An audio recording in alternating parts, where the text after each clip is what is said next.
Apakah kamu penggemar buku komik? Kamu tahu bahwa dalam banyak buku komik, ceritanya seperti ini. Ada seorang ilmuwan yang melakukan eksperimen, dan plot twist terjadi kesalahan. Akibatnya, mereka mendapatkan kekuatan yang aneh, dan akhirnya mereka menjadi pahlawan atau penjahat dalam cerita tersebut.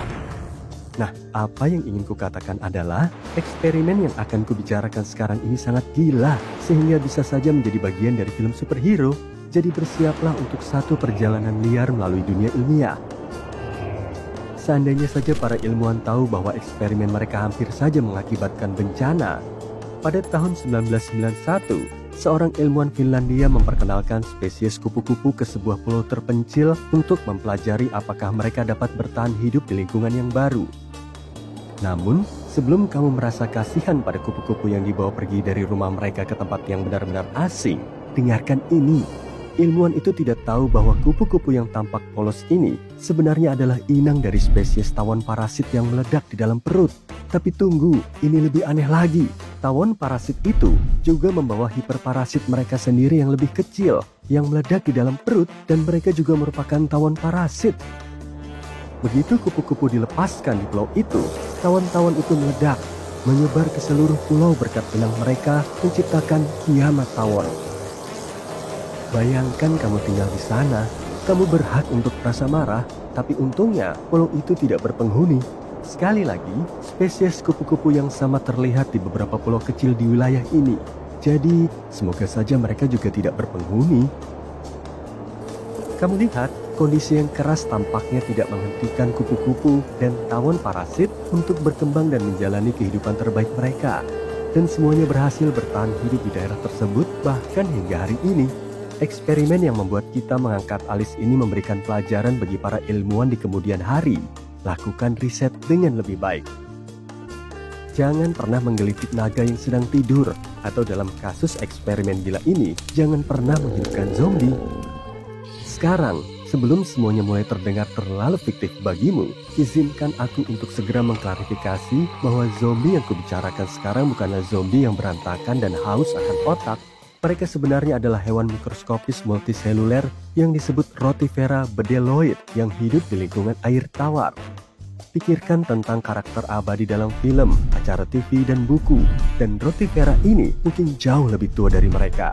Mereka telah ada selama sekitar 50 juta tahun. Dan seperti yang bisa kamu bayangkan, untuk bisa hidup dalam jangka waktu yang lama, membutuhkan kemampuan bertahan hidup yang kuat. Dan berkat eksperimen sebelumnya, para ilmuwan telah mengetahui bahwa Rotifera dapat dibekukan pada suhu minus 20 derajat Celcius dan kemudian dihidupkan kembali hingga 10 tahun kemudian.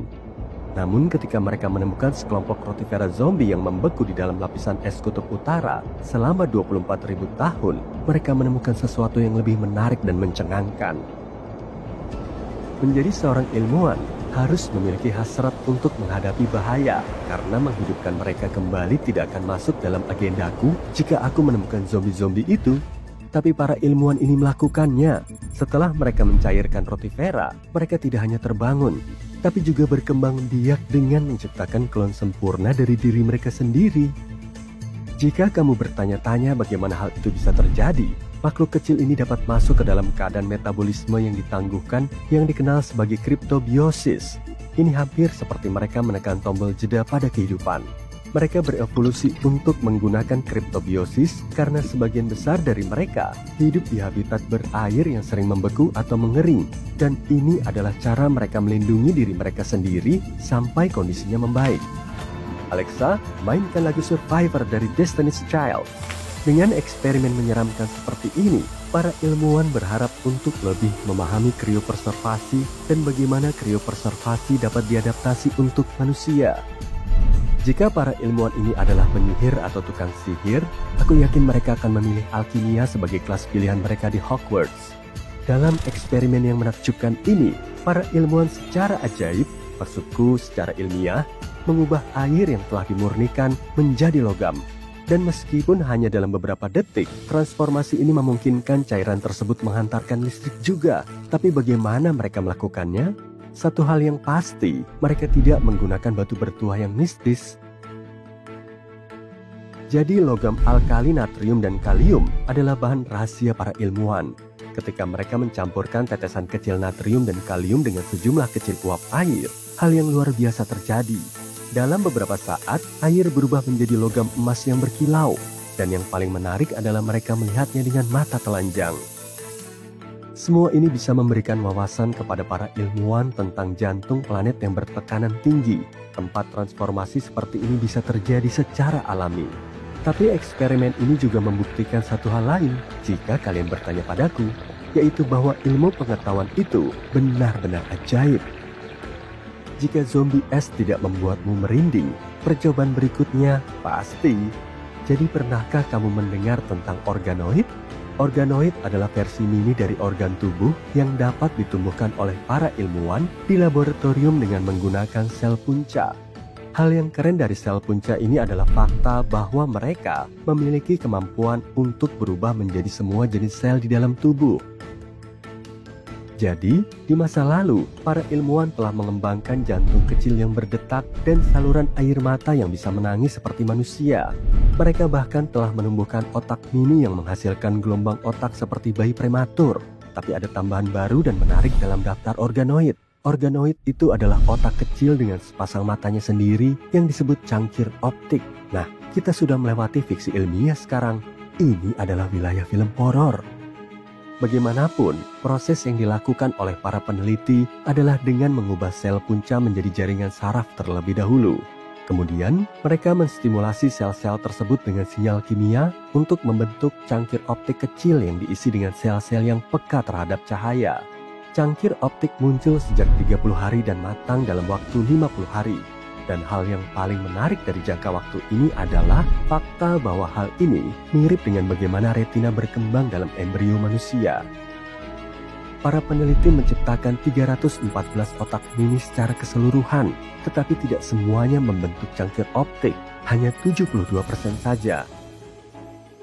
Meskipun semua ini mungkin terdengar menyeramkan, berkat organoid ini, para ilmuwan dapat memperoleh wawasan tentang perkembangan dan fungsi otak kita. Organoid ini juga dapat membantu kita memahami bagaimana sistem penglihatan kita berkembang dan bagaimana penyakit mempengaruhi otak, dan bahkan membantu menyembuhkan gangguan retina yang menyebabkan kebutaan. Eksperimen berikutnya adalah sirip yang luar biasa. Kita semua pernah berada dalam situasi di mana kita merasa seperti ikan di luar air. Namun seorang ilmuwan memaknai pepatah tersebut secara harfiah. Dia ingin melihat apakah ikan dapat menemukan jalan mereka seperti yang mereka lakukan di lautan dalam lingkungan yang benar-benar baru. Jadi dia menempatkan ikan mas di dalam mobil. Tepatnya tangki yang dioperasikan oleh ikan, alias akuarium plastik yang dipasang di atas platform kecil dengan roda. Tangki ini juga memiliki kamera di bagian atas yang bisa melacak pergerakan mereka. Setiap kali ikan-ikan itu berenang ke arah tertentu, mobil juga akan bergerak ke arah yang sama. Tapi seperti yang bisa kamu bayangkan, membuat ikan bergerak bukanlah tugas yang mudah. Pertama-tama, ia melatih ikan-ikan itu untuk mengasosiasikan tindakan tertentu dengan imbalan tertentu. Misalnya, jika mereka berhasil menggerakkan mobil, mereka akan mendapatkan makanan yang lezat.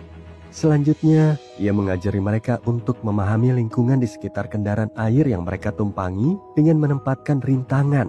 Dan yang mengejutkannya, hanya setelah beberapa hari, ikan-ikan tersebut dapat menyesuaikan diri dengan perubahan di sekelilingnya dengan sempurna.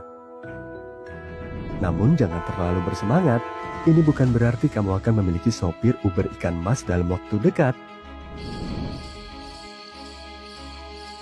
Ada laba-laba mutan baru di kota. Dalam percobaan terakhir kita, sekelompok ilmuwan memodifikasi secara genetik sebuah spesies laba-laba dan menciptakan versi berkaki pendek. Untuk melakukan itu, pertama-tama mereka harus memetakan seluruh genom spesies tersebut. Kemudian mereka mengisolasi gen kaki panjang dan mematikannya dalam embrio yang sedang berkembang, yang menciptakan individu arachnida dengan kaki yang lebih pendek dan cacat. Para peneliti berharap eksperimen ini akan membantu mereka mengungkap rahasia tubuh laba-laba serta metode uniknya dalam bergerak, yaitu berjalan dengan 3 pasang kaki dan melambaikan sepasang kaki yang terpanjang untuk merasakan jalannya.